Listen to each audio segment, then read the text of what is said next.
आपण बघतोय की ज्या ज्या वेळेस धाराशिव जिल्ह्यात भूकंपाचं संकट आलं, दुष्काळाचं संकट आलं, बऱ्याच स्वयंसेवी संस्थांनी किंवा मंदिर संस्थानांनी मदत केलेली आहे.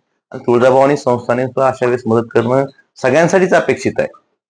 पण यांना म्हणजे इथे जिल्हाधिकारी त्या संस्थांचे प्रमुख असतात. मग त्यांनी ठरवलं पाहिजे की आपण आपले सामाजिक उत्तरदायित्व काय आहे का? असा संस्थांचा जर पैशाने हा कार्यक्रम होत असेल किंवा शासनाचा, हाच पैसा पूरग्रस्तासाठी दिला असतं योग्य झालं असं मला वाटतं.